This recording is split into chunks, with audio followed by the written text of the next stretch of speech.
Hi, I'm Kerri. And I'm Dave. This is EW's TV recaps for April 1st. Last night was the series finale of How I Met Your Mother. Or as most of us longtime fans felt watching it, How I Met Your Mother. Kerri, I was so mad. I feel like the writers betrayed our trust. From the beginning, the show's been based on this premise that we're following Ted's quest for true love and that the mother is his soulmate. Season 1, episode 1, right? We're told that it's not Robin. Nope. Now in season 9, we finally meet the mother. She's perfect for Ted, even though her name is Tracy. Yeah. And then boom! In the finale, the mother dies. Ted actually ends up with Robin. Like, are you kidding me? I just don't understand what the writers want us to feel right now. Like, should we feel happy that they ended up together? I mean, we stopped rooting for Ted and Robin a long time ago. We watched him physically let her go like a giant Canadian balloon. Like, Ted and Robin have tried to make it work time and time again, but they are just way too different. Right, and this entire final season was spent conditioning us to root for Barney and Robin by setting it on the day of their wedding. Episode after episode of Barney and Robin questioning their bond and coming back to the fact that they loved and trusted one another. For what? They got divorced. It's like the writers didn't have the confidence in their own storytelling or the audience's ability to accept anyone for Ted but Robin, and felt this need to pigeonhole us back into the pilot. They just jam-packed so much into this final hour.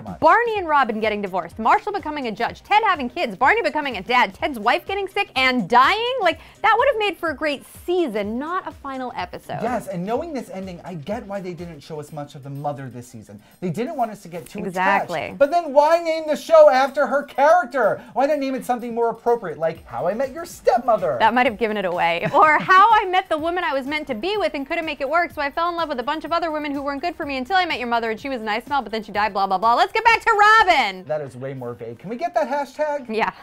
If we had spent the entire season getting to know the mother and watching this amazing relationship blossom between her and Ted, I still would have been okay if they killed her off at the end, as long as the show ended there. Yeah, that would have been sad, but it wouldn't have been as cold and cruel as Ted's kids basically being like, no, Dad, this isn't a story about Mom. This is a story about how you totally love Aunt Robin. Go ask her out. Gosh, all right. I know we've spent a lot of time bitching about this finale, but there was one thing I really loved about it, and that's how it took Barney having a baby to finally become a man. Everything I have and everything I am is yours. Yeah, that was a sweet moment, but I was too distracted to really pay attention to it because I can't believe they haven't renovated McLaren's pub in 20 years. I know! What did you guys think of the series finale? Sound off in the comments. Oh my God, they never told us what happened between Ted and the pineapple! Jesus Christ! I don't think he had